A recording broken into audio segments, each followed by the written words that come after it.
오늘 주시는 말씀은 여호수아 9장 22절에서 27절입니다. 여호수아 9장 22절에서 27절입니다.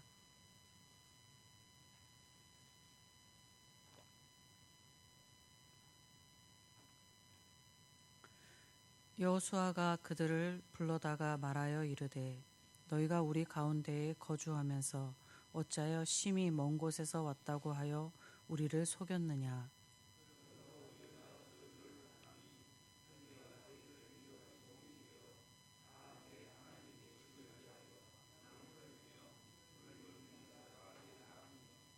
그들이 여호수아에게 대답하여 이르되 당신의 하나님 여호와께서 그의 종 모세에게 명령하사 이 땅을 다 당신들에게 주고 이 땅의 모든 주민을 당신들 앞에 멸하라 하신 것이 당신들의 종에게 분명히 들리므로 당신들로 말미암아 우리의 목숨을 잃을까 심히 두려워하여 이같이 하였나이다.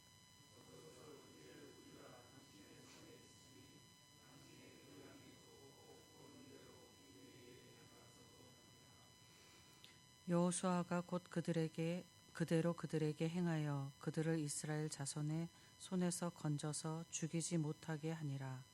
그날에 여호수아가 그들을 여호와께 택하신 곳으로 회중을 위하며 여호와의 제단을 위하여 나무를 패며 물을 깃는 자들로 삼았더니 오늘날까지 이르니라. 아멘.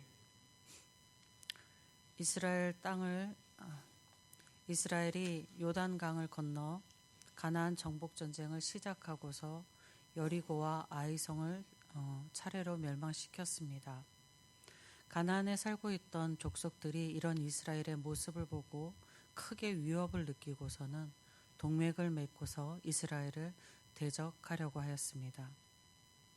그때의 기브온 족속들은 그 동맹에 가입하지 않았습니다. 그들은 꾀를 내어 자신들이 가나안 족속이 아니라 멀리서 온 사람인 것처럼 이스라엘의 여호수아와 족장들을 속였습니다. 기브온 사람들의 속임수를 그대로 받아들인 여호수아와 이스라엘 족장들은 그들과 화친을 맺습니다.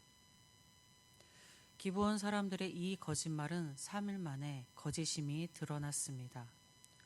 여호수아와 이스라엘 족장들이 하나님이 진멸하라고 명하신 가나안 족속의 한 족속과 화친 조약을 맺게 된 것입니다. 이스라엘이 기브온과 맺은 조약은 여호수아와 족장들의 실책이었습니다. 잘못된 일인 것입니다. 그에 대하여 백성들이 원망하였습니다. 그럼에도 이스라엘은 그 조약을 파기할 수가 없었습니다. 이렇게 말할 수도 있을 것입니다. 아니, 이스라엘이 기브온과 화친 조약을 맺은 것은 기브온 사람들이 거짓으로 속여서 맺은 것이니 이스라엘이 그 조약의 제약을 받을 필요가 없다. 그러니 그 조약을 파기해도 되는 것이 아니냐라고 말할 수도 있겠습니다. 이렇게 생각한다 하여도 그 조약은 파기할 수가 없었습니다. 그 조약은 이스라엘과 기브온 족속의 조약이 아니라 하나님 여호와의 이름으로 맺은 조약이기 때문에 파기할 수가 없었습니다. 하나님의 이름으로 맺은 조약을 파기하게 되면 하나님의 이름으로 헛된 맹세를 함이 되기 때문입니다. 만일 어떤 이유로서든지 그 조약을 파기하게 되면 이스라엘의 하나님 여호와의 이름이 이방인 중에서 멸시를 당하게 되고 하나님의 신실하심이 의심받게 됨입니다. 십계명에 여호와의 이름을 망령되게 이르지 말라 하였습니다. 여호와의 이름으로 헛된 맹세를 하지 말라는 것이 그 말씀에 포함되어 있습니다. 그렇기 때문에 이스라엘은 그 조약을 파기할 수가 없었습니다. 기브온 사람들과 조약을 파기하지 못한 이스라엘은 그들을 하나님의 즉 성막에서 나무를 패며 물을 깃는 자들로 삼았습니다.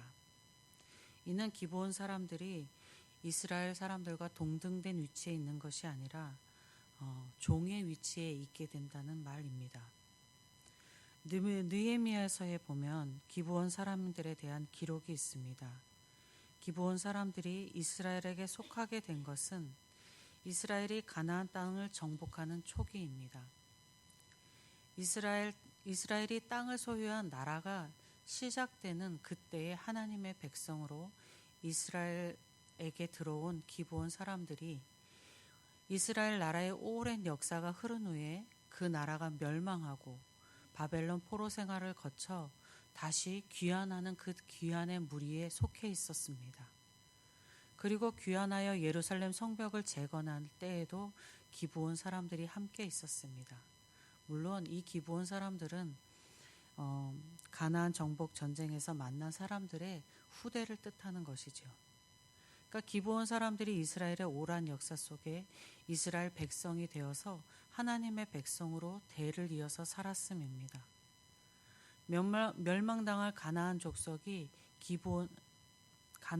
기브온이 하나님의 백성이 되어 대를 이어서 이스라엘의 백성으로 하나님의 백성으로 살아갔다는 것입니다. 왜 기브온 사람들은 가나안의 다른 족속들처럼 동맹을 맺고서 이스라엘을 대적하지 않은 것일까요? 가나안 족속들이 동맹을 맺는 것은 그 당시에 항상 있었던 일입니다. 제적이 쳐들어오면 동맹을 맺고 힘을 합쳐서 그 대적들과 싸우는 것이 그들의 어떤 기본적인 관계였습니다. 그런데 기브온 사람들이 그렇게 하지 않은 것입니다.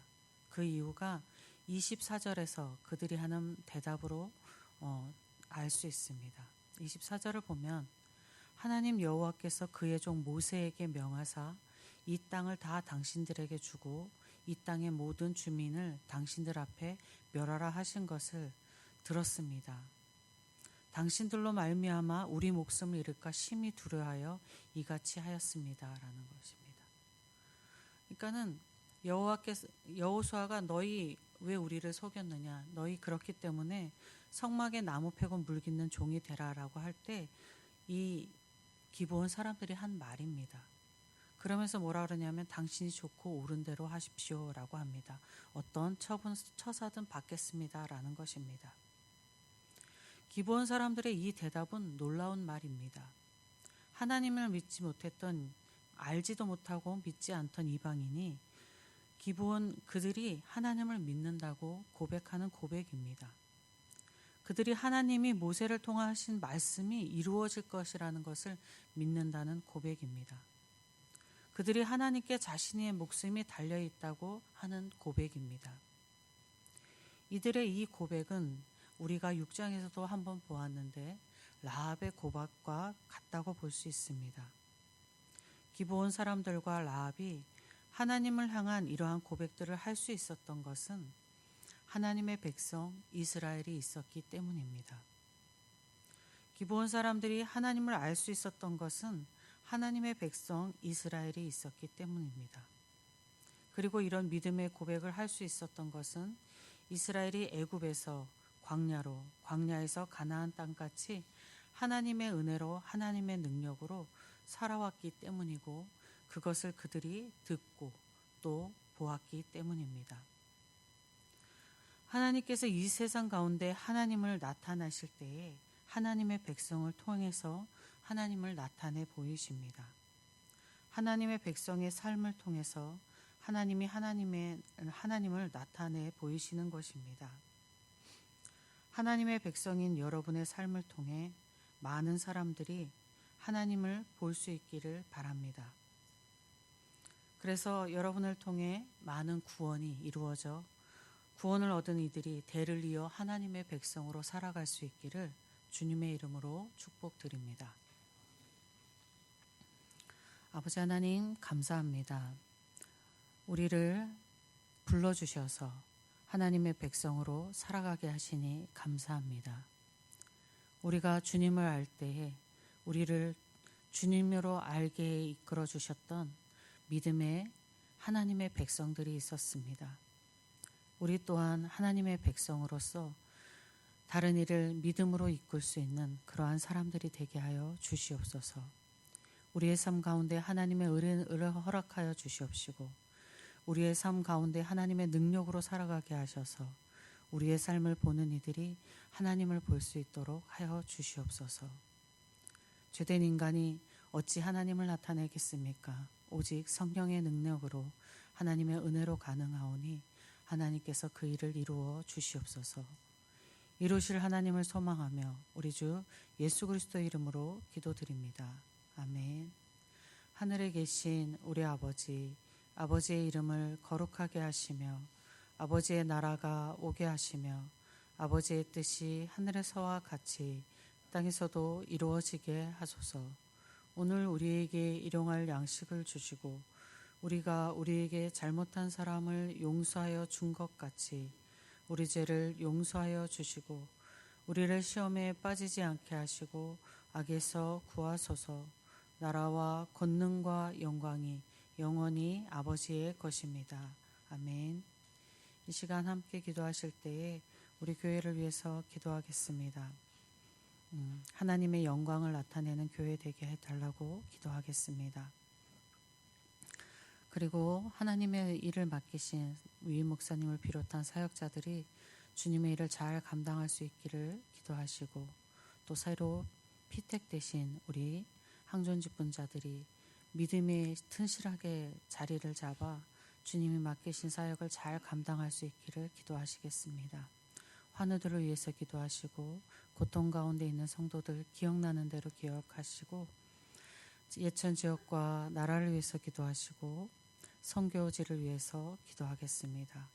그리고 각자 가지고 나오신 기도 제목 가운데 성령의 능력과 성령의 은혜가 임하시기를 간절히 소망하며 주님의 이름 한번 부르고 함께 기도하겠습니다.